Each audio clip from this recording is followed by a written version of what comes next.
Manasse, I am so excited to interview you for clinical trial management.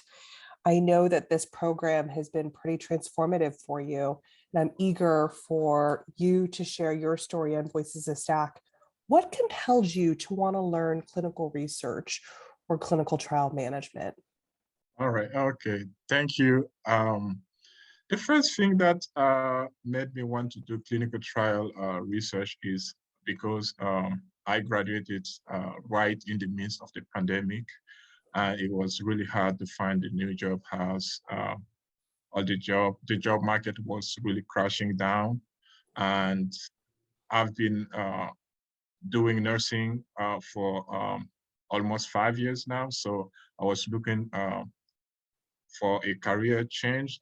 Why not to do something that where I can learn the job easily, and that also where I can transfer skills from my previous background and for school and for what I've already done. And since I've been doing nursing, uh, I came across of the clinical trial management ads on Facebook, Mhm. and went on it and then learned about it, and saw that I can transfer some of the skills on research that I previously had with my former school that I just graduated, and then that I can transfer to that side, in addition to the my experience as a nurse assistant. Mhm. Okay, that's great. Thank you for sharing because I know that there are many people with nursing backgrounds who are um, they're looking for something different, right? They want to change, and it's good to know that you found a lot of skills that you can transfer from nursing to clinical trial management. Let's talk about, I know you said there's a lot of skills that you could transfer, but what about what's hard? Like, what are one of some of the hardest things learning about clinical trial management? And how did you overcome the inevitable hiccups that happen when you're learning something new? Some of the hard things would be like a new scientific terminology that you have to get used to really quick and fast. And if you uh, don't have a scientific background, that would be like a little challenging because you have to master that in a short period of time, Sure. especially the first part of the program, uh, which is really about learning about new terminology and all the all the technical terms that you will need to into your new job. So Let's talk about the professional acceleration part of the course, the soft skills.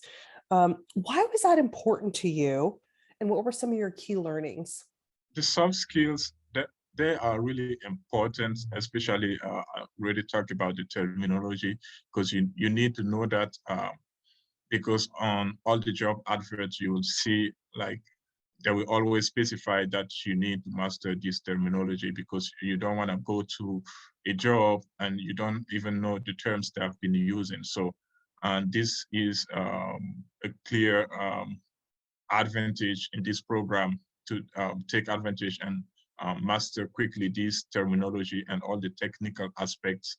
And also it gives you the sensation of knowing which document to submit and Mhm. when to submit it and Mhm. what action to take in particular situations. So this is really helpful, and it also provides you with the all the body involved in clinical trial management, like in Mhm. regulatory affairs. So would do you go to if this action happen and what action to take and all the deadlines pertaining to this action you need to take and all the body you need to submit paperwork in order for the Mm. clinical trial management to keep on going because recurrent shortcomings in your job can cause the trial to stop. So you need to know all of this in order to be really efficient Yeah.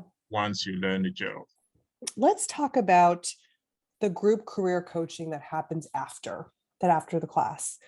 Um, Talk about what advice you have for people who have access to this kind of group career coaching that you all have access to. What advice do you have for people to best utilize this program? The best advice I would have to everyone is to really pay close attention and be really engaged in the program, because it's the only program where you will get a one-on-one. I know you take the class as a group, but you have the opportunity to open up and has a one-on-one conversation with the coach. So Mhm, that's where you have to pay really attention and try to do all the actions they ask you to do, and also open up, don't hide anything, because mhm, you don't have the same problem. I mean, like on your resume, you don't have like the same problems, and mhm, that's where you can find like a one-on-one solution with the coach if you really open up to the coach. mhm, And like I say, you take the career coach class as a group, but every one of us like has his own problems and the mhm, his own ways of approaching like the job market. So that's where mhm, you have like to be sincere and open up so that you can get the best advice and correct what need to be corrected, and mhm, have the follow-up that mhm, is really needed for you to mhm, learn the job individually and grow professionally. mhm. That's great advice. I love that. I love that you say, just like jump right in and really be open. Like you have to be present, you have to be listening, and then you have to be willing to share. Because even though it is a group setting, there is definitely one-on-one individual dynamics, and you're getting feedback. And as long as you keep following up with the group and the coach, you'll get exactly what you need in the group setting. That's really great advice. And it is right. It is true to be vulnerable. We're down to the last two questions. And these are questions I ask everyone. What advice would you give to your younger self? It's hard. Yeah, so I think the advice I would give to myself would be to follow, I mean, what they want to do in life. Mm, And especially like me going back like 2 years ago, graduating from a master's in an area where it was really difficult to land a job, I would have gained more like going in the I mean the healthcare side earlier mm, than I mm, did now. mhm, So that's what I think. I would have reviewed everything I studied to get here, because I think I didn't need all of that to get where where I am. So if I if I have an advice to give to myself, I would say like just follow what you want to do in life. And So my last question is, you navigated an inflection point. You went from becoming a CNA to becoming a clinical research coordinator at Beth Israel. Um, so you've done this successfully. You've navigated this inflection point successfully. What advice do you have for someone who is trying to do that? Like, what advice would you have for other CNAs or people with nursing backgrounds who are tired and they want something different and they're trying to do what you're doing? What advice do you have for them, or what you've done, frankly? yeah, so I think the best advice would be to be really flexible Mhm. and to adapt to change. The world is constantly changing, and you have to be aware of that and then get prepared for that. So I've come across of many people working in the nursing area who are really frustrated of the job. They don't like the job, but they keep showing up every day.